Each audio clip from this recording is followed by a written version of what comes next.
नमस्कार विद्यार्थी मित्रों, आज हम पढ़ेंगे इकाई 3।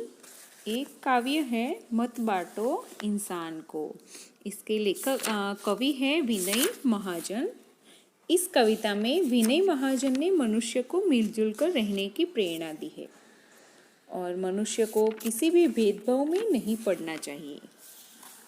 संपूर्ण मानव जाति एक विशाल मानव परिवार है और सभी मनुष्य समान हैं। प्रकृति ने सबको एक जैसा ही बनाया है, वह सबके साथ एक जैसा व्यवहार करती है, परंतु यह बड़े दुख की बात है कि लोगों ने आपस में भेदभाव की दीवारें खड़ी कर ली है। इन्हीं भेदभावों के कारण दुनिया में अनेक प्रकार के संघर्ष होते हैं। हमें सभी भेदभावों को भूलकर एकता की दृष्टि से इस संसार को देखना चाहिए। यह प्रकृति भी हमें निरंतर यही उपदेश देती है। इस कविता में एकता, मिलजुल कर रहना, समानता आदि मूल्य समाविष्ट है। पहले हम कविता का गान करेंगे। मंदिर मस्जिद गिरजाधर ने बांट लिया भगवान को, धरती बांटी सागर बांटा मत बांटो इंसान को। अभी राह तो शुरू हुई है, मंजिल बैठी दूर है, उजियाला महलों में बंदी हर दीपक मजबूर है। मिला न सूरज का संदेशा हर घाटी मैदान को, धरती बांटी सागर बांटा मत बांटो इंसान को। अब भी हरी भरी धरती है, ऊपर नील वितान है, पर न प्यार हो तो जग सूना जलता रेगिस्तान है। अभी प्यार का जल देना है हर प्यासी चट्टान को, धरती बांटी सागर बांटा मत बांटो इंसान को। साथ उठे सब तो पहरा हो सूरज का हर द्वार पर, हर उदास आंगन का हक हो खिलती हुई बहार पर। रौंद न पाएगा फिर कोई मौसम की मुस्कान को, धरती बांटी सागर बांटा मत बांटो इंसान को। कवि कहते हैं कि मंदिर मस्जिद गिरजाधर ने बांट लिया भगवान को, धरती बांटी सागर बांटा मत बांटो इंसान को। कवि दुनिया के लोगों से कहते हैं कि भगवान तो सबका एक ही है, परंतु लोगों ने मंदिर मस्जिद और गिरजाघर यानी कि ईसाइयों का पूजा स्थल आदि अलग अलग पूजाघर बनाकर बांट लिया भगवान को, भगवान का बंटवारा कर लिया है। इस तरह धरती पर अलग अलग देश बनाकर उसे भी बांट लिया, सागर बांटा यानी कि सागर के भी अलग अलग हिस्सों पर अधिकार कर उसे भी बांट लिया है। अब कम से कम इंसान का बंटवारा तो मत करो, कवि लोगों से कहते हैं। आगे है कि अभी राह तो शुरू हुई है, मंजिल बैठी दूर है। कवि कहते हैं कि दुनिया में समानता की भावना फैलने की अभी तो शुरुआत हुई है। समानता का भाव पूरी तरह फैलने में अभी देर है, उसके लिए भी बहुत प्रयत्न करने पड़ेंगे। उजियाला महलों में बंदी, उजियाला यानी कि रोशनी, बिजली की रोशनी अभी केवल धनवान लोगों के घरों में ही है, हर दीपक मजबूर है और गरीबों के झोपड़े में तो अब भी दीपक ही जल रहे हैं। आगे है कि मिला न सूरज का संदेशा हर घाटी मैदान को। अभी सूर्य का संदेश प्रत्येक घाटी और मैदान को नहीं पाया है। मानव समानता का विचार अभी दुनिया के बहुत से भागों तक नहीं पहुंचा है। धरती बांटी सागर बांटा मत बांटो इंसान को। इसी तरह अलग अलग देश बनाकर धरती का भी बंटवारा किया, सागर के भी अलग अलग हिस्सों पर अधिकार कर उसे भी बांट लिया। अब कम से कम इंसान का बंटवारा तो मत करो। अब भी हरी भरी धरती है, ऊपर नील वितान है। अब भी यानी कि धरती अब भी पहले की तरह हरी भरी है, ऊपर नील वितान है और ऊपर नीले रंग का विस्तृत आकाश भी पहले जैसा ही है। पर न प्यार हो तो जग सूना जलता रेगिन स्थान है। लेकिन दुनिया में प्रेम की भावना नहीं है और प्यार के बिना हरी भरी धरती वाला यह संसार भी जलते हुए रेगिस्तान जैसा है। अभी प्यार का जल देना है हर प्यासी चट्टान को।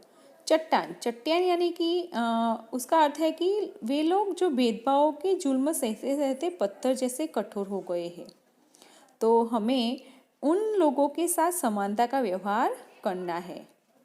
तो हम इस प्यासी चट्टान को प्यार के लिए तरसते हृदयों को प्यार का शीतल जल देकर उसकी प्यास बुझानी है। हमें एक काम करना है। धरती बांटी सागर बांटा मत बांटो इंसान को। इस तरह अलग अलग देश बनाकर धरती भी बांट ली है। सागर के भी अलग अलग हिस्सों पर अधिकार कर उसे भी बांट लिया गया है। अब कम से कम इंसान का बंटवारा तो मत करो। साथ उठे सब तो पहरा हो सूरज का हर द्वार पर। समानता के सूरज का प्रकाश तभी सबको मिल सकता है जब सब लोग एक साथ जग जाए और अपना दरवाजा खोल ले। हर उदास आंगन का हक हो खिलती हुई बहार पर। सबके घरों के आंगन में तभी समानता का प्रकाश यानी कि समानता की भावना फैलेगी जब सब लोग एक साथ जग जाए और अपना दरवाज़ा खोल ले और हर आंगन में उसी तरह खुशी छा जाएगी जैसे बाग में बहार आती है। रौंद न पाएगा फिर कोई मौसम की मुस्कान को। धरती बाटी सागर बाटा मत बाटो इंसान को। रौंद न पाएगा फिर कोई और फिर विश्व मौसम की मुस्कान को। विश्व में समानता का भाव फैलने पर कोई किसी पर जुल्म नहीं कर पाएगा। इस तरह अलग अलग देश बनाकर धरती भी बांट ली है। सागर के भी अलग अलग हिस्सों पर अधिकार कर उसे भी बांट लिया गया है। अब कम से कम इंसान का बंटवारा तो मत करो। तो ये यहाँ पे कवि ने हमें सभी भेदभाव भूलकर मिलजुल कर रहने की सीख दी है। यहाँ पे शब्दार्थ दिए गए हैं कि राह तो रास्ता है यानी कि मार्ग, उजियाला तो उजाला रोशनी, बंदी तो कैदी गुलाम, वितान यानी कि विस्तार अवकाश, चट्टान यानी कि शिलाखंड बड़ा पत्थर, पहरा यानी कि सुरक्षा रखवाली, रौंदना तो कुचलना, मंजिल तो लक्ष्य, मजबूर तो विवश असहाय, रेगिस्तान तो मरुस्थल, बांटना तो विभाजित करना, घाटी तो दो पहाड़ों के बीच का समतल स्थान, बहार यानी कि सुखद वातावरण शोभा वसंत। अभ्यास है कि प्रश्न 1 है कि प्रश्नों के उत्तर दीजिए। पहला है कि इंसान को बांटने का क्या अर्थ है। इंसान को बांटने का अर्थ है सभी मनुष्यों को समान दृष्टि से न देखना। आज ऊंच नीच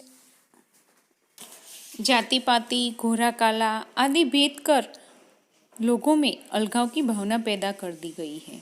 सभी मनुष्यों के रक्त में एक जैसी लालिमा तथा उनमें एक जैसी भावनाओं की अनदेखी कर केवल उनके बाहरी स्वरूप पर ध्यान दिया गया है। इस प्रकार इंसान का बंटवारा किया गया है। दूसरा है कि लोगों ने भगवान को किस प्रकार बांट लिया है। तो कुछ लोगों के भगवान मंदिर में तो कुछ लोगों के भगवान मस्जिद में रहते हैं। कुछ लोगों ने अपने भगवान के लिए गिरजाघर बनाए हैं। एक ही भगवान को लोगों ने अलग अलग ढंग से देखा है। वे उनकी अलग अलग तरीके से पूजा करते हैं। इस तरह लोगों ने भगवान को बांट लिया है। तीसरा है कि चट्टानों की प्यास कैसे बुझाई जा सकती है। तो चट्टान का अर्थ है वे लोग जो भेदभावों के जुल्म सहते सहते पत्थर जैसे कठोर हो गए हैं। हमें उन लोगों के साथ समानता का व्यवहार करना है, उन्हें भी अपनत्व प्रदान करना है। इस प्रकार प्यार का शीतल जल देकर चट्टानों की प्यास बुझाई जा सकती है।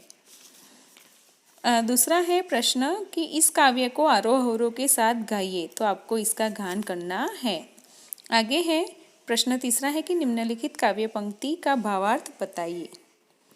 अभी राह तो शुरू हुई है, मंजिल बैठी दूर है, उजियाला महलों में बंदी हर दीपक मजबूर है। यानी कि दुनिया में समानता की भावना फैलने की अभी तो शुरुआत हुई है। समानता का भाव पूरी तरह फैलने में अभी देर है। उसके लिए अभी बहुत प्रयत्न करने पड़ेंगे। बिजली की रोशनी अभी केवल धनी लोगों के घरों में ही है और गरीबों की झोपड़ी में अब भी दीपक ही जल रहे हैं। आगे है स्वाध्याय। इसमें प्रश्न पहला है कि प्रश्नों के उत्तर दीजिए। पहला कि कविता के अनुसार अब तक किन चीज़ों का बंटवारा हो चुका है। तो कविता के अनुसार अब तक मंदिर, मस्जिद और गिरजाघर आदि के रूप में भगवान का बंटवारा हो चुका है। इस तरह भिन्न भिन्न देशों के रूप में धरती और सागर भी बांट लिए गए हैं। दूसरा है कि किसकी मुस्कान को कोई रौंद नहीं पाएगा।